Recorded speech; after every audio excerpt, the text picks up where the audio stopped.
اعوذ باللہ من الشیطان الرجیم۔ تو سفر میں ہم نوا بن کے اس نے آپ سے معلومات لی، اس کے دل میں بے ایمانی آ گئی۔ چند دن بعد سو کے اٹھا، اس نے شور ڈال دیا کہ میرے پاس 1000 اشرفیاں تھیں، وہ میرے پاس گم میں۔ جب جہاز میں اس طرح کی بات ہوئی، جہاز والوں کے اندر شور ہوا، انہوں نے کہا سب لوگ جہاز میں ہی ہیں، تلاشی لے لیتے ہیں۔ 1000 اشرفیہ خاصی رقم تھی۔ امام صاحب نے سوچا کہ یہ کام خراب ہو گیا، میری 1000 اشرفیوں پہ اس کی نظر آ گئی ہے، اب اس نے مجھ سے حاصل کر لینی، وہ تو میری ہیں اور میرے پاس ہی ہیں، لیکن اگر مجھ سے برآمد ہو گئی تو میری جو صداقت ہے اس پہ آنچ آئے گی۔ اب ان کے دل میں خیال آتے جو اشرفیوں کی تھیلی اٹھائی اور سمندر میں ڈال دی۔ بڑا نقصان تھا، لیکن یہ نقصان ان کو وارے بھی تھا کہ میری عزت پہ اور میری صداقت پہ آنچ آئے۔ جب جہاز والوں نے پورے مسافروں کی تلاشی لی تو اس کو مکار کہا اور جھوٹا کہا کہ دماغ خراب ہے تیرا، 1000 اشرفیاں ہم نے پورے مسافروں کی تلاشی لے لیے، کسی کے پاس تو ملی نہیں ہے، تو جھوٹا ہے۔ ہمارا سفر ختم ہو گیا۔ جب وہ مسافر اترا تو اس کے دل میں اس بات کا خیال تھا اور اس نے کہا امام صاحب سے کہ سفر تو ہمارا ختم ہو چکا ہے اور مجھے معلوم ہے کہ میرے دل میں اس بات کی بے ایمانی آئی تھی اور آپ کے اندر یہ چیز نہیں تھی، وہ ایمانت تو آپ کی تھی، لیکن میں آپ سے وضاحت چاہتا ہوں کہ وہ اشرفیاں کہاں گئی تھی، تو آپ کی، لیکن میرے دل میں بے ایمانی آئی تھی کہ میں اس طرح حاصل کر سکتا ہوں۔ ظاہر ہے میں جب بتاؤں گا تھیلی کا رنگ بتا دوں گا، اس کی گنتی بتا دوں گا، تو مجھے 1000 اشرفیاں مفت سے مل جائیں گی۔ انہوں نے کہا کہ تجھے معلوم ہے کہ وہ میری تھی، لیکن اگر مجھ سے برآمد ہوتی تو جہاز والوں نے آپ کو دے کے اور مجھے چور کہہ دینا تھا، اور میں نے یہ نقصان برداشت کر لیا کہ میری عزت پہ اور میری صداقت پہ اور میری ثقافت پہ آنچ نہ آنے پائے، میں نے اس کو ضائع کر دیا۔ انہوں نے ساری زندگی ایمانداری میں گزاری، اور ایمانداری کی مثالیں میں نے کہا ہے کہ 1400 سال میں جو ان کی سیرت اور اخلاق کے بارے میں کتب چھپ چکی ہیں، وہ تو میں ساری زندگی لگا کے مطالعہ نہیں کر سکتی۔ یہ تو چند ایک پوائنٹ تھے جو میں نے آپ کے سامنے رکھے ہیں، اور بہت پوائنٹ انشاءاللہ ہم کبھی ان کی اور بھی حدیث پڑھتے پڑھتے ہمارے ذہن میں آئیں گی، ہم باتیں کرتے جائیں گے۔ لیکن دیکھو ان کے علم کا چرچا، یہ بھی بات بہت طویل ہے، لیکن یہ بخارا کے اندر جب آئے، یہ ان کا اپنا علاقہ تھا، اور یہ ان کے علاقے میں جو ان کا تھا نا، کیا نام ہے، حاکم تھا، یہ حاکم کس علاقے کا ہے میرے ذہن سے یہ بات نکل چکی ہے، تو بہرحال یہ ان کا حاکم تھا نا، اس کے دل میں یہ بات آئی کہ میرے جو بغداد کا غالب ہے، میرے ذہن میں نہیں آ رہا نا، ہاں بغداد کا حاکم ہے، ہاں جی، خالد بن احمد ذہلی بخارا، نہیں سوری بغداد یہ بخارا، کیونکہ بخارا کے اندر یہ پیدا ہوئے ہیں، فارسی خاندان کے اندر پیدا ہوئے ہیں، لیکن جب انہوں نے اپنا علم مکمل طور پہ حاصل کر لیا تو پھر دوبارہ بخارا کے اندر آ گئے، اور لوگوں نے بڑی بھاری تعداد میں ان کا استقبال کیا، شہر سے دور انہوں نے خیمے لگائے اور آپ کو خوش آمدید کہا، اور ان کا مرکز اب علم کا بخارا کے اندر ہو گیا۔ بخارا کے حاکم خالد بن احمد ذہلی نے امام بخاری کو پیغام بھیجا کہ میرے بچوں کو شاہی محل میں آ کے اپنی بخاری کا اور یہ کتاب الکبیر کا علم دو۔ انہوں نے کہا کہ یہ بات نہیں ہو سکتی، میں علم کو اپنا کمتر نہیں کروں گا کہ علم کو لے کے چلوں۔ آج یہ کوتاہیاں ہمارے اندر ہے نا، ہزار پہ 2,000 پہ ہمارے قاری صاحب لگے ہوئے ہیں، عورتیں جن کو خود ان کا نازلہ ٹھیک نہیں ہے، ہزار بھی بچہ لے رہی گھروں میں جا کے پڑھا رہی، خود ان کا اپنا نازلہ ٹھیک نہیں۔ میرے یہ تجربے کے اندر بات آئی ہے، بالکل میں سچی بات کہہ رہی ہوں، جھوٹ سے اللہ بچا کے رکھے۔ اور قاری صاحب وہ تو قاری صاحب لوگ گھروں کے اندر لگے ہوئے ہیں، چودھریوں کے بچے گھروں سے باہر نہیں نکلتے، وہ آتے ہیں دستک دیتے ہیں، روٹی بھی ملتی ہے، تنخواہ بھی ملتی ہے، بچوں کو قرآن پڑھا کے چلے جاتے ہیں، اور یہ میں کہتی ہوں علم کی ناقدری ہے، یہ علم کی قدر بالکل بھی نہیں ہے۔ جب خالد بن احمد ذہلی جو بخارا کے حاکم تھے، امام صاحب کو پیغام بھیجا کہ میرے شہزادوں کو آگے شاہی محل کے اندر دین کا علم دو، انہوں نے آگے سے پیغام بھیجا کہ میں علم کی نقدری نہیں کرتا، اور تیرے شاہی محل میں آگے میں تیری ضیافتیں کھانا پسند نہیں کرتا، اگر علم حاصل کرنے کی ضرورت ہے تو میرے اسی سمجھو کہ ادارے میں آ جاؤ، جو میرا ایک جگہ ہے، ظاہر یہ سارے درس ہوتے ہیں، درسگاہیں ہوتی ہیں، کہ میری درسگاہ میں آ جاؤ، آ کے شہزادوں کو علم دے دو۔ کہا ٹھیک ہے، اگر آپ نے آنا نہیں تو کم از کم میرے بچوں کے لیے ٹائم الگ نکالو۔ آ گئی نا مکہ والے چودھریوں کی بات میرا بیٹا، ذرا غور رکھنا. انہوں نے کہا آقا علیہ السلام سے کہ آئیں گے قرآن پہ، لیکن دل میں نہیں تھا. اللہ کی نظر دل پہ ہوتی ہے. انہ علیم بذات الصدور. مکہ کے سرداروں کے کسی ایک کے دل میں بھی اسلام کا قبول کرنا نہیں تھا. صرف آپ کو پریشان کرتے تھے، اپنی چودراہٹ جگاتے تھے اور اپنی شان و شوکت واضح کرنا چاہتے تھے کہ ہمارے یہ ٹائم الگ رکھو، پھر آ کے آپ کی بات سننا پسند کریں گے. اور اگر کسی مرتبہ آپ کے دل میں خیال آ بھی گیا، اللہ رب العالمین کا قرآن نازل ہوگا، سونے نبی اے مومنو تمہیں کیا خبر ہے، ان کے دل میں اسلام کی محبت نہیں ہے تو آپ نے ایسا نہیں کیا تھا. بلکہ اگر ایک مرتبہ یہ واقعہ پیش بھی آ گیا تھا کہ آقا علیہ السلام کے پاس مکہ کے چودھری قسم کے لوگ بیٹھے تھے، نام بتاؤں تو ٹائم لگ جائے گا. آقا علیہ السلام ان سے بات چیت کر رہے تھے اور دل میں امید تھی شاید یہ سردار مسلمان ہو جائیں، ان کے سارے قبیلے مسلمان ہو جائیں، مسلمانوں کی جماعت میں اضافہ ہو جائے اور مسلمان جو ظلم و ستم کی چکیوں کے اندر پیسے جا رہے ہیں ان کی جان چھوٹ جائے. عبداللہ بن ام مکتوم تشریف لائے، کسی آیت کی وضاحت چاہتے تھے، ان کو نظر نہ آئے کہ آقا علیہ السلام مصروف ہیں، گستاخ نہیں تھے. یہ ہماری حدیث کی قدر ہے کہ جب کو آنے والا ہے چپ کر کے آ کے حدیث کے درس میں بیٹھ جائے. لیکن جب انہوں نے دوسری تیسری مرتبہ کہا تو آپ کی طبیعت میں تھوڑا تغیر آیا اور آپ کے چہرے پہ کچھ سلوٹیں آئیں. اللہ رب العالمین نے قرآن نازل کر دیا، عبس وتولی ان جاءہ الاعمی. اے میرے پاک پیغمبر تو نے اپنے چہرے پہ سلوٹیں ڈالی ہیں کہ تیرے پاس نبی نہ آیا. ساری صورت ان کی شان میں نازل ہو گئی. تو اسی طرح امام ان کے حاکم نے کہا کہ پھر اپنے پاس میرے بچوں کا علم کا ٹائم الگ رکھ دو. کہا نہیں، ٹائم بھی الگ نہیں ہے. جہاں امیروں کے بچے آئیں گے، بادشاہوں کے بچے آئیں گے، حاکموں کے بچے آئیں گے، وہاں غریبوں کے بھی ساتھ بیٹھ کے پڑھیں گے، فقیروں کے بھی ساتھ بیٹھ کے پڑھیں گے، مزدوروں کے بچے بھی ساتھ بیٹھ کے پڑھیں گے. یہ کلاس اتنی پاکیزہ ہے، اس میں کسی کو ممتاز کرنا ہمارے سمجھو کہ ہمیں اسلام اجازت نہیں دیتا. یہ دشمنی بخارا کے حاکم کے دل میں آئی کہ یہ کیسا ہے، نعوذ باللہ کہ میں حاکم ہوں. میرا بیٹا اس بارے میں بڑی بڑی پیاری حدیثیں میرے ذہن میں آ رہی، لیکن بات کو میں سمجھو کہ میں کمپلیٹ کرنا چاہتی ہوں، بات ہماری جو ہے وسیع نہ ہو جائے. بہرحال یہ جب انکار کر دیا کہ تمام کلاس کے ساتھ بادشاہ کے بچے شہزادے بیٹھ کے پڑھیں گے، نہ ٹائم الگ ہے نہ جگہ الگ ہے. یہ دشمنی خالد بن احمد ذہلی جو کہ بخارا کا حاکم تھا اس کے دل میں آئی. اس نے بخارا کے جو برے برے علماء تھے، سوئے علماء کا ذکر آتا ہے، بخارا کے برے برے علماء کو اپنے ساتھ ملایا اور دشمنی کو کمپلیٹ کرنا چاہا اور کہا کہ ایسے فتوے لگاؤ کہ امام صاحب کو بخارا سے نکال دیا جائے. انا للہ و انا الیہ راجعون. جن کی آمد، جن کا استقبال بخارا میں عظیم و شان تھا، میں نے کہا وہ بات ہی کرنا چاہوں تو اپنی بات کو مکمل نہیں کر پاؤں گی. لیکن آج وہ وقت آ گیا کہ تمام وہ دیکھو نا دشمن ہوتے ہیں، جس طرح کہ ہمارے دشمن بدعتی لوگ ہیں، وہ ہماری بات کو کم پسند کرنا چاہتے ہیں. اس طرح بخارا کے برے برے علماء کو ساتھ ملایا اور یہ فتوے لگا دیے کہ نعوذ باللہ امام صاحب کے عقیدے میں خلل آ چکا ہے. لا حول ولا قوت الا باللہ، لا حول ولا قوت الا باللہ، معاذ اللہ. امام صاحب تو وہ جن کے بارے میں آقا علیہ السلام کا انتظار بتاتے ہیں اور پاک پیغمبر کی جو پیشین گوئیاں میں نے پہلے آپ کو بتائی ہمارے ذہن میں ہوں تو ہم کیا کہہ سکتے ہیں کہ امام صاحب کے تو پاک پیغمبر راضی بڑے تھے، آپ کے استاد راضی بڑے تھے، خوش بڑے تھے.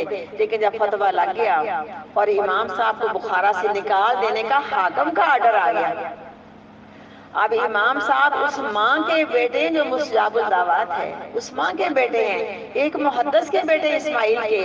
لیکن کہا اللہ سونے تو جانتا ہے میرے عقیدے میں کوئی خلل نہیں آیا، 70,000 حدیثوں کے حافظ ہے، 1,80,000 استادوں کے طالب علم ہیں اور پھر استاد بن گئے سب کے ہی. آج تک ہمارے استاد ہیں میری بیٹی. میں نے پہلے ہی کہا ہے کہ قیامت تک کے مسلمان ان کو خراج تحسین پیش کرتے رہیں گے، جنہوں نے ہمارے لیے اتنی محنتیں کر کے کتاب تصنیف دی جس کو ہم قرآن پاک کے بعد درجہ دیتے ہیں. جب امام صاحب نے دعا کی کہ یا اللہ تو جانتا ہے یہ بخارا کا حاکم جھوٹا ہے اور سارے برے علماء مل کے جو میرے خلاف فتویٰ دیا وہ بھی جھوٹا ہے، اللہ جو انہوں نے میرے ساتھ سلوک کیا وہ ان کے ساتھ ہو جائے. امام صاحب کی بد دعا تھی میری بیٹی، اللہ نے قبول فرما لی، لیکن اس طرح قبول فرمائی کہ امام صاحب کو بخارا سے نکال دیا گیا. یہ بخارا سے نکلے اور سمرقند مجھے لگتا ہے کہ مصر کا ایک علاقہ، کیونکہ بچپن میں نے اپنی امی سے ایک قصہ سنا تھا، قصہ کہتے ہیں چھوٹا پمفلٹ، کہ مصر کا علاقہ سمرقند بخارا جس میں بڑا مدرسہ تھا، جس طرح فیصل آباد جامعہ سلفیہ ہے. اللہ تعالیٰ ہمارے ملکوں میں ان اداروں کی حفاظت کرے. پوری پاکستان میں جامعہ سلفیہ کی شہرت ہے. دیکھیے میرا بیٹا، جب سمرقند بخارا میں مصر میں سوشلزم آیا، کمیونزم آیا، انہوں نے سمرقند بخارا کے استادوں کے ساتھ کیا سلوک کیا؟ اس رسالے کے اس قصے پہ خون کے چھینٹے تھے. مجھے ابھی اس کا نقشہ یاد آ رہا ہے، ادھر نہیں جاؤں گی، بات نہیں کروں گی. انہوں نے کیا سلوک کیا؟ ایک وقت یہ بھی آیا، لیکن جب یہ بخارا سے نکلے تو سمرقند چلے گئے اور سمرقند والوں کے پاس تھوڑی دیر ٹھہرے. اس کے بعد قریب ایک گاؤں تھا، مشکل سا اس کا نام ہے، وہاں ان کے عزیز و اقارب تھے، ان کے پاس چلے گئے. ابھی ان کے پاس پہنچے ہی طبیعت خراب ہو گئی اور دل میں بڑا پریشان ہے کہ یا اللہ میرے لیے دنیا تنگ ہو گئی ہے. میں جس علاقہ میں پیدا ہوا تھا، جو میرا مسکن تھا، پاک پیغمبر کو نکالا گیا. دل دکھی تھا، آپ کا کچھ نہیں تھے. آپ نے کہا تھا کہ اے بیت اللہ، مجھے تیرے رہنے والوں نے نکالا، ورنہ مجھے تو سب سے زیادہ پسند تھا. اگر نہ نکالتے، اللہ کی طرف سے نکلنے کا حکم نہ ہوتا تو میں کبھی بھی مکہ سے نہ نکلتا. دل دکھی ہے، دل دکھی ہے آپ کا، پریشان ہے. امام صاحب کا دل بڑا دکھی کہ اللہ انہوں نے میرے اوپر بہتان لگا کے مجھے نکالا اور ان پر میرے حالات پلٹ کے آ جائیں. ایک مہینہ گزرا، ایک مہینہ گزرا. خالد بن احمد ذیلی جو بخارا کا حاکم تھا نا، اس کے خلاف تختہ الٹا گیا. اس کو گدے پہ بٹھا کے شہر کا چکر لگا کے پھر جیل خانے میں داخل کر دیا. امام صاحب کی دعا قبول ہو گئی. اور باقی جن برے علماء کرام نے یہ حاکم کے ساتھ مل کے رشوت لے کے ان پر بہتان لگایا تھا، ان کا عقیدہ غلط ہو چکا ہے. ان کے گھروں میں وہی تباہی آئی، اس کا ذکر بھی ہم کر نہیں سکتے کیونکہ اللہ نے بدلہ لے لیا. امام صاحب مستجاب الدعوات تھے. اپنے دیہات میں چلے گئے، قریبی دیہات تھا سمرقند کے. سمرقند کے لوگوں نے چاہا کہ آپ ہمارے پاس ٹھہریں، لیکن آپ نے وہاں اپنے گاؤں والوں کے پاس جا کے نا یہ پسند کیا کہ میں ٹھہروں. چند دن گزرے کہ طبیعت خراب ہو گئی. جب طبیعت خراب ہوتی تو کہتے ہیں اللہ سونے تو جانتا ہے ان کی عمر کتنی آتی ہے. ان کی عمر 62 سال سے 13 دن غالب ملکہ میں ان کی عمر. لیکن نا مجھے مطالعہ میں نہیں یہ چیز آئی، لیکن ان کی وفات نا یعنی ان کی پیدائش کا جو سن ہے نا، سن ہجری، وہ ہے 194 ہجری اور 13 شوال کو جمعہ کے بعد پیدا ہوئے ہیں. ان کی وفات جو ہے 256 ہجری میں ہوئی ہے اور یکم شوال یعنی چاند رات جسے ہم کہتے ہیں نا کہ چاند طلوع ہوا تو ان کی وفات ہوئی ہے. تو جنازہ ان کا عید والے دن ظہر کی نماز کے بعد ہوا ہے. لیکن 62 سال اور کچھ دن کم ان کی عمر لکھی جاتی ہے. ویسے میرے ذہن میں نہیں، لیکن مجھے پکی طرح یاد ہے کہ اتنا ہی، کہ میری آنکھ کا بھی مسئلہ ہے، میں مطالعہ نہیں کر پائی. لیکن جس وقت ان کی وفات ہوئی ہے نا، اس وقت کے خطیب عبد الواحد بن آدم کہتے ہیں کہ مجھے خواب آئی.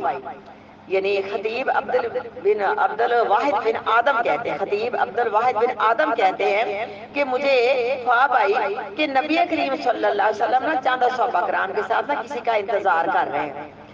کسی کا انتظار کر رہے تو کہتے ہیں کہ میں نے سلام کہا. خطیب کہتے ہیں میں نے سلام کہا آقا علیہ الصلوۃ والسلام کو، اور میں نے کہا پاک پیغمبر آپ کس کا انتظار کر رہے ہیں؟ تو آپ نے ارشاد فرمایا کہ میں امام بخاری کا انتظار کر رہا ہوں. کہتے ہیں مجھے تعجب ہوا اپنے خواب پہ.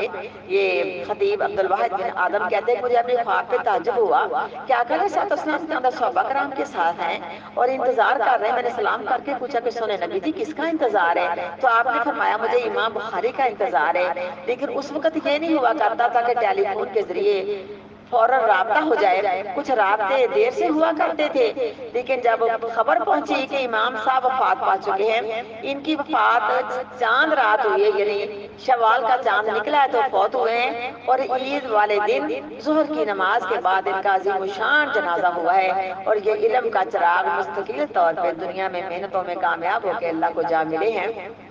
کہتے ہیں خطیب کہ جب میں نے ٹائم کا اندازہ لگایا اور ان کی وفات کا ٹائم تو پہنچا نا کہ امام صاحب اس ٹائم فوت ہوئے ہیں، وہ وہی ٹائم تھا جس پر مجھے خواب آئی تھی. یقین جانو مجھے رونگٹے کھڑے ہو رہے ہیں کہ نبی کریم صلی اللہ علیہ وسلم خود استقبال کرنے کے لیے آئے ہیں اور کہا ہے استاد صاحب سے کہ کب تک امام شافعی کی کتاب کا درس دیتے رہو گے اور کب ہماری کتاب کا درس دو گے؟ تو کہا کہ آپ کی کتاب کون سی ہے؟ کہا میری کتاب تو یہ بخاری شریف ہے. تو بیٹا ان کی جو سمجھو کہ شان کے بارے میں، جو ان کی صفات کے بارے میں، ان کے اخلاق کے بارے میں، جو ان کی زندگی کے بارے میں، حالات زندگی کے اصول و ضوابط ہیں، وہ تو ہماری زبان میں طاقت نہیں کہ ہم اس کو بیان کر سکیں. اور تھوڑے بہت پوائنٹ جو میری ذہن میں تھے وہ میں نے آپ کے سامنے رکھے ہیں. تو کیا خیال ہے ہم تھوڑا سا سبق کا آغاز کر لیں انشاءاللہ تعالی؟ ہاں جی چلے جاؤ. انشاءاللہ کل سے ہوگا۔ تو یہ آج ہم پہلے لیسن کی 2 ایک حدیثیں پڑھ لیتے ہیں انشاءاللہ تعالیٰ کہ ہمارے دل میں خوشی ہو کہ ہم نے بخاری شریف کے درس کا آغاز کر لیا ہے۔ لیکن بار بار دل سے دعا ہے کہ اللہ جس طرح ہم نے آغاز کیا ہے، اللہ میری دوسری آنکھ کا آپریشن بھی کامیاب کر دینا، اس آنکھ کو شعائیں لگنے میری نظر ٹھیک ہو جائے، اتنی مجھے تمنا ہے۔ اب یہ اللہ تعالیٰ کا بہت بڑا احسان ہے کہ قریب کی نظر تھوڑی سی بہتر ہوئی ہے، لیکن پھر بھی اگر میں رات کے اندر غلطی کروں تو مجھے بتا دینا ہے۔ ابھی مجھے ڈاکٹروں نے منع کیا، لیکن میرے دل میں شوق تھا کہ یا اللہ اتنے بڑے سانے سے تو نے مجھے اگر صحت دی ہے، ہم بابرکت دنوں میں اس کتاب کا آغاز کر لیں۔ بابرکت دنوں کا آغاز ہونے والا ہے آج انشاءاللہ، اللہ کو اگر منظور ہوا تو ذیقعدہ اپنا ذی الحجہ کا چاند نکل آئے گا۔ آج ذیقعدہ کی 29 تاریخ ہے تو ہم نے اس کتاب کا آغاز کیا ہے۔ بسم اللہ الرحمن الرحیم۔ تو خطبہ مسنون امام صاحب نے بہت ممکن ہے کہ پڑھا ہوگا، کیونکہ اس کے بغیر تو ہمارا درس کا آغاز نہیں ہوتا، لیکن امام صاحب نے بسم اللہ کو ترجیح دی۔ جس طرح کہ اللہ کا قرآن جب ہم شروع کرتے ہیں تو کہاں سے شروع کرتے ہیں؟ بسم اللہ الرحمن الرحیم۔ میں شروع کرتی ہوں اللہ تعالیٰ کے نام سے جو رحم کرنے والا بڑا ہی مہربان ہے۔ رحمان رحیم کے بارے میں ہم کچھ نہیں کہہ پاتی میرا بیٹا، یہ اللہ تعالیٰ کے رحم کے 100 حصے ہیں۔ اللہ کا رحم ایک ایسی چیز ہے، اللہ رب العالمین نے کتاب مکمل کر کے اپنے عرش پہ لکھ دیا کہ میری رحمت میرے غصے پہ غالب ہے۔ اگر نہ ہوتی اس دنیا میں ہمیں کوئی چلنے پھرنے والا نظر نہ آتا، لیکن ایک رحمت میرے اللہ نے تقسیم کی ہے کہ مجھے آپ پہ، آپ کو مجھ پر، ماں باپ کو، اولاد پر، تمام کو دوسرے پہ رشتے ناطے کے تحت رحم کرنے کا یہ سمجھو کہ جذبہ اللہ نے پیدا کیا ہوا ہے۔ اور جانوروں کو بھی آپس میں اپنے بچوں کے درمیان رحم ڈالا ہوا اللہ تعالیٰ نے، وہ اپنے بچوں پہ اپنا سمجھو کہ پنجہ پیچھے کر لیتے ہیں۔ اور 99 رحمتیں اللہ نے روکی ہیں کن کے لیے؟ مسلمان بندوں کے لیے، وہ ہمیں نصیب ہوں گی، اللہ میں تقسیم کرے گا، شیطان پہ نہیں۔ کیونکہ بعض لوگ غلطی کھاتے کہ قیامت کا دن جب 99 رحمتیں تقسیم ہوں گی، شیطان بھی امید کرے گا شاید میں بخشا جاؤں، لا حول ولا قوت الا باللہ۔ قیامت والے دن وہ 99 رحمتیں مومنین کے لیے، مسلمانوں کے لیے اللہ ہمیں نصیب کرے، اللہ بہت مہربان ہے۔ بابن کیفا کانا بدء الوحی، باب ہے کہ کس طرح شروع ہوئی وحی یا کس طرح وحی کا آغاز ہوا الی رسول اللہ صلی اللہ علیہ وسلم کی طرف، وقول اللہ عز و جل، اور قول اللہ تعالیٰ عزت والے بزرگی والے کا، انا اوحینا الیک، بے شک ہم نے آپ صلی اللہ علیہ وسلم کی طرف وحی کی، کما اوحینا الی نوح والنبیین من بعدہ، جس طرح ہم نے وحی کی نوح علیہ السلام کی طرف اور نبیوں کی طرف نوح علیہ السلام کے بعد۔ ہم سب جانتے ہیں کہ آدم علیہ السلام کے بعد اگر کوئی پیغمبر رسول ہوئے وہ نوح علیہ السلام ہے۔ ادریس علیہ السلام کا ذکر درمیان میں آتا ہے، تو اللہ نے فرمایا کہ میں نے نوح علیہ السلام کے بعد جتنے بھی نبی آئے، جس طرح میں نے وحی ان پر کی، اسی طرح میں نے وحی آقا علیہ السلام پر کی۔ حدثنا الحمیدی قال حدثنا سفیان قال حدثنا یحییٰ بن سعید الانصاری قال اخبرنی محمد بن ابراہیم۔ پہلے ہم عبارت پڑھ لیتے ہیں۔ حدثنا سفیان قال حدثنا یحییٰ بن سعید الانصاری قال اخبرنی محمد بن ابراہیم التیمی انہ سمع، حدیث بیان کی ہمیں سفیان نے کہا، حدیث بیان کی ہمیں یحییٰ بن سعید انصاری نے کہا، خبر دی مجھ کو محمد بن ابراہیم تیمی نے، انہ سمع، بے شک انہوں نے سمع سنا، علقمہ ابن وقاص، علقمہ بن وقاص تیمی سے، یقول وہ کہتے تھے، سبھی تو میں نے سنا عمر بن خطاب رضی اللہ تعالیٰ عنہ سے۔ کتنی امام صاحب کی میرے بیٹا فقاہت ہے۔ یہ عمر بن خطاب رضی اللہ تعالیٰ عنہ سن 7 ہجری میں، سن 7 نبی میں انہوں نے اسلام قبول کیا تھا، عمر فاروق رضی اللہ تعالیٰ۔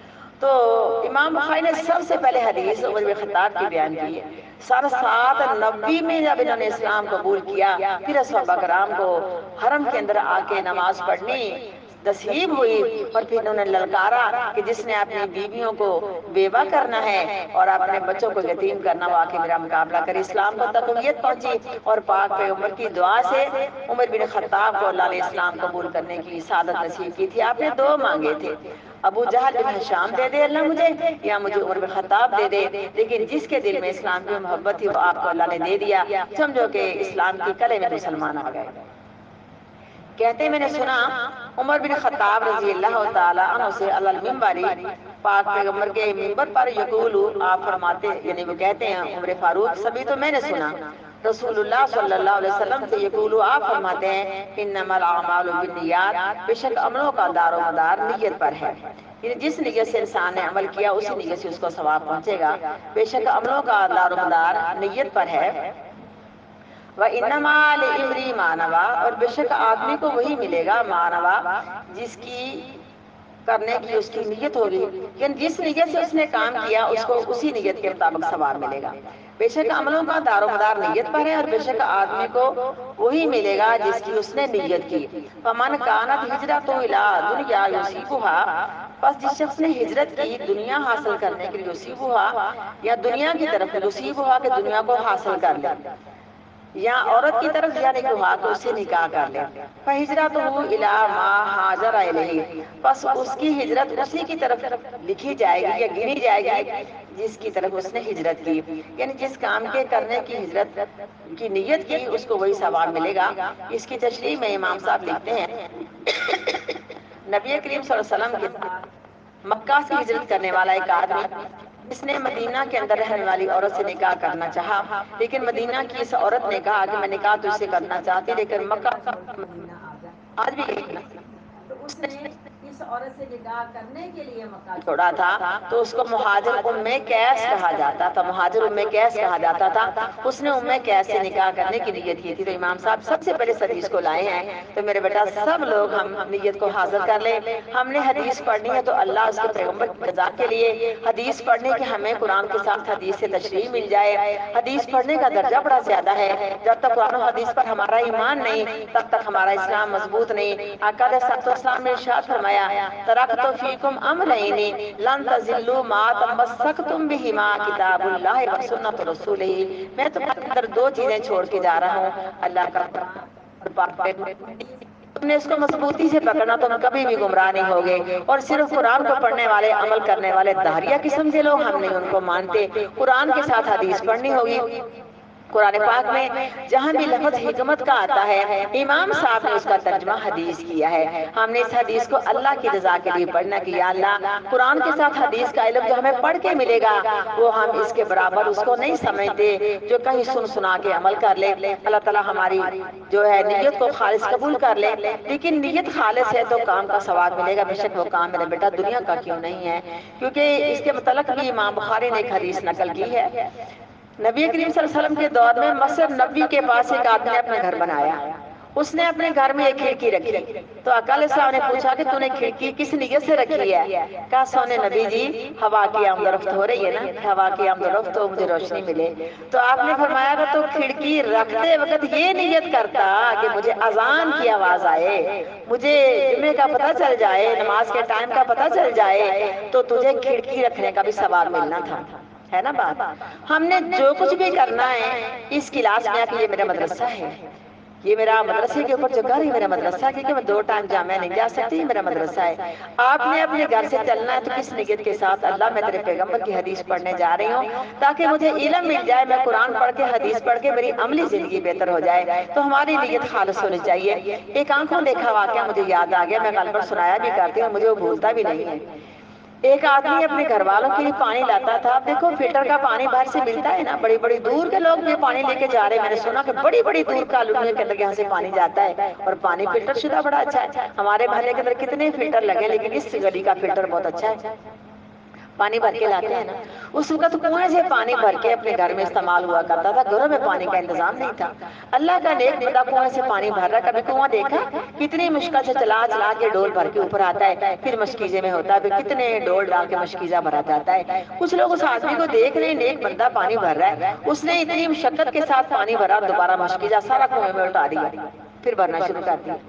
سوال کرنے والے نے سوال کیا کہ پہلے آپ نے پانی بھرا تھا پھر آپ نے سارا ضائع کر دیا، اس کا مقصد کیا ہے؟ اس نے کہا میرا آج نا میری نیت حاضر نہیں تھی، میں ویسے ہی ٹمپریلی آیا پانی بھرنا شروع کر دیا، اس سے پہلے میری عادت تھی کہ پانی بھرنے سے، اور نیت کے الفاظ نہیں میرے بچوں ماشاءاللہ آپ جانتی علم والی ہیں، نیت کے کوئی الفاظ نہیں، نیت میں اپنے دماغ کو حاضر کرنا ہوتا کہ میں کس نیت سے پڑھ رہی ہوں۔ اس لیے ریاکار کے دل میں نیت آتی ہے کہ میں دکھلاوے کے لیے کر رہا ہوں، اس کی ساری نیکیاں اللہ راہ بنا دیتا ہے، تباہ و برباد کر دیتا ہے۔ اللہ تعالیٰ ہماری نیت خالص نیتوں کے اندر اخلاص پیدا ہو جائے۔ اس نے کہا آج میں نیت کرنے بھول گیا تو اس لیے میں نے دوبارہ پانی اپنا کنویں میں الٹا کے نیت کر کے پانی بھرا۔ تو میری بچی کو آپ نے اس دین کی کلاس کے علاوہ گھر میں جو بھی 100% کام کرنے ہیں آپ نے ہر کام میں نیت اللہ کی رضا کے لیے کرنی. ضرور اس میں میری بات پہ غور رکھنا. جو بھی آپ نے تو یہ نا عبادت ہے, ہم نے وہ اللہ کی رضا کے لیے کرنی. عبادت میں اگر خلوص نہیں ہے, اخلاص نہیں ہے, ہماری باتیں ضائع ہے. یہ ڈیروں نہیں پہاڑوں کے برابر نیکیاں لے کے آئیں گے. یہ علماء کرام بھی, یہ قاری قرآن بھی, شہداء بھی. اللہ فرماتا تم جھوٹے ہو, تم نے دنیا کو دکھلاوے کے لیے کیا, پاؤں سے گھسیٹ کے سب کو اللہ جہنم میں ڈال دے گا, پتہ ہی ہے. لیکن ہماری عبادات میں نیت خالص ہونی چاہیے, اللہ ہم نے تجھ سے لینا, کیا لینا, جنت. پھر بیٹا مجھے بدو کی ایک بات یاد آ گئی. یہ میں نے کلپ چند دن سنا کہ ہم تو اپنی زبان کے اندر بڑی بڑی دعائیں کرتے. بدو تھا لیکن حج نصیب ہو گیا. عربی کے اندر دعا کر رہا ہے, عربی لغت جانتا ہے, دعا کر رہے کہ اللہ سونے میں آ گیا ہوں تیرے گھر میں, تجھے پتا ہے نا کہ میں نے بڑے لوگوں کے حق مارے ہوئے ہیں. کسی کو میں نے برا بلا کہا ہے, کسی کو میں نے دکھ دیا, کسی کو میں نے ستایا, کسی کو میں نے کچھ کہا. یا اللہ کو کلی بات کے بارے میں معافیا تو مانگ کے آ گیا ہوں. اب تجھ سے میری اس حرم کے اندر التجا کہ اللہ ان کو اپنے پاس سے دے کے میری جان ان سے چھڑا دینا. سادی بدو زبان میں دعا کر رہا ہے عربی میں کہ میری جان ان سے چھڑا دینا, کل قیامت کو مجھے پکڑنا نہیں کہ تو نے میں برا بلا کہا, گالیاں نکالی, میری بےزتی کی. یہ نہ اللہ ان کو اپنی طرف سے دے دینا, میں تو معافی مانگ کے 2 لفظی آ گیا ہوں, اور تو نے ان کو اپنی طرف سے صدا دے دینا اور مجھ سے ان کی جان چھڑا دینا. پھر کہتا اللہ سونا میں نے بہت لوگوں کا قرضہ بھی دینا ہے, تجھے پتا ہے نا میرے پاس تو کچھ بھی نہیں ہے, میں نے لیے مجھ سے دیا نہیں گیا. اللہ اب تو نے میرے اوپر صدقہ کرنا ہے اور یہ قرضہ میری طرف سے اپنی طرف سے ادا کرا. میں تو معافی ہی مانگ کے آ گیا ہوں, کیونکہ معافی مانگنے پر لاکھوں کروڑوں دینا تھا, میرے پاس تو کچھ نہیں تھا. لیکن یا اللہ تو نے میرے اوپر صدقہ کرنا ہے اور ان کا مال ان کو دے دینا, میری جان ان سے چھڑا دینی ہے. اس طرح دعا کرتے پھر کہتا اللہ سونیا تجھے پتا ہے نا تیرے پیغمبر کی حدیث ہے, جو حج عمرہ کرنے والے ہوتے وہ کون ہوتے, اللہ کے مہمان. سچی بات ہے نا, اللہ کے مہمان کتنی پیاری. عربی کے اندر میں بہت مختلف آپ کو سینڈ کروں گی. اتنا پیارا مجھے اس آدمی کا لہجہ لگا, بدو ہے. کہتا اللہ سونا میں تیرے گھر آ گیا ہوں اور مہمانی, تو میرا مہمان نواز ہے, میزبان ہے, میں تیری مہمانی کھانے آیا ہوں. اللہ ایک ہی سوال تجھ سے ہے, مجھے اس مہمانی میں جنت فردوس دے دے, بات ہی ختم ہوگی. سبحان اللہ سبحان اللہ. تو میرے بیٹا جو بھی آپ نے گھر کے کام کاج کرنے, صفائیاں کرنی ہے, جو کچھ آپ نے ساری زندگی میں اپنے میکے والے گھروں میں, خاندانوں کے گھروں میں, جہاں جہاں آپ کو موقع ملے گا, ساری عمر اللہ نے آپ کو اسی توفیق سے نوازے, آپ کو اللہ کسی کا محتاج نہ بنائے. کس نیت سے کرنا ہے, اللہ کی رضا کے لیے نیت خالص رکھنی ہے. یہ بھی مہاجر ہجرت کر کے مکہ سے مدینہ آیا, لیکن اس نے اسلام کے لیے ہجرت نہیں کی, اس نے اسلام کے لیے مکہ نہیں چھوڑا, اس نے اسلام کے لیے اپنے بچوں کی, اپنے مال و دولت کی قربانیاں نہیں دی, اس نے اسلام کے لیے اپنے تن کے کپڑے بھی نہیں اتروائے, مگر اس لیے کہ یا اللہ میرا اسلام مضبوط رہے. دنیا داری کے لیے ان لوگوں نے کچھ بھی نہیں کیا تھا. یہ سلمہ بچہ چھین لیا گیا تھا, ابو سلمہ آ گئے, انہیں سلمہ رو رہی, 2 سال روتی رہی ہے. پھر مکہ والوں نے تان و تشنج کی, پھر بچہ ماں کو ملا, پھر ماں بچہ لے کے آئی. یہ وہی ماں ہے جو ہماری ام المومنین بن چکی ہیں رضی اللہ تعالیٰ عنہا. میرے بیٹا جنہوں نے اسلام کے لیے ہجرت کی, مصعب بن عمیر کی بات آپ جانتے ہیں, شہزادے تھے وہ, شہزادوں سے بہترین لباس پہنتے تھے, ایسی خوشبو لگاتے کہ چوکوں میں لوگ کھڑے ہو خوشبو سونگھنے کو تیار ہوتے تھے. اسلام لانے کے بعد جسم کھردرا ہو گیا, جنگ احد میں وفات پائی, چادر بھی میسر نہ آئی کہ پورا جسم ڈھانپ دیا جائے, اور میں مکہ کا شہزادہ اور یہود کا شہزادہ بن گیا. لیکن آپ روئے ان پہ, لیکن وہ کامیاب ہو گئے. یہ ہے وہ لوگ فمنصوص علی النار وادخل الجنۃ فقد فاز. انہوں نے اسلام پر ہر چیز قربان کر دی. گھر سے نکلے, کپڑے بھی ماں نے لے لیے, بڑے بڑے صحابہ کرام, تو کہا کہ یہ کپڑے بھی مکہ کی کمائی کے, کہا اتنا کپڑا دے دو کہ سطر ڈھانپ لو. جب مدینہ آئے تو آپ نے پوچھا کیا حال بنا رکھا ہے, کہا سونے نبی جی اسلام بچا کے لے آئے, دین بچا کے لے گئے, اور سب کچھ لٹا دیا. آپ نے فرمایا سب کچھ لٹا دیا تو کچھ بھی نہیں لٹا. اگر تمہارا دین اسلام مضبوط رہا, ان لوگوں کو اللہ نے درجہ عطا فرمایا, اور مہاجر ام قیس کو کچھ نہیں ملا تھا, مہاجر نہیں کہلوایا تھا. اس نے تو ہجرت کی تھی اس ام قیس سے شادی کرنے کے لیے. یا اللہ ہمیں تمام کام میں ہماری نیتیں خالص کر دینا. انشاءاللہ اسی حدیث پہ بات ختم ہو جائے گی. کہتے ہیں بے شک اعمال کا دار و مدار نیت پر ہے, اور بے شک ہر آدمی کے لیے مانوا جو اس نے کوشش کی, یا ہر آدمی کو وہی ملے گا جس نیت کی اس نے کوشش کی. فمن کان ہجرتہ الی دنیا, بس جس شخص نے ہجرت کی دنیا کی طرف یصیبھا کہ اس کو دنیا حاصل ہو جائے, اویل امراتی ینکحھا یا عورت کی طرف کے نکاح کر لے اسے, فہوا پس وہ, فہوا نہیں, فہجرتہ الی ما ہاجر الیہ, پس اس کی ہجرت اسی کی طرف گنی جائے گی جس کی نیت سے اس نے ہجرت کی. سبحان ربک رب العزت عما یصفون وسلام علی المرسلین والحمد للہ رب العالمین سبحانک اللہم و بحمدک نشہد ان لا الہ الا انت نستغفرک و نتوب الیک.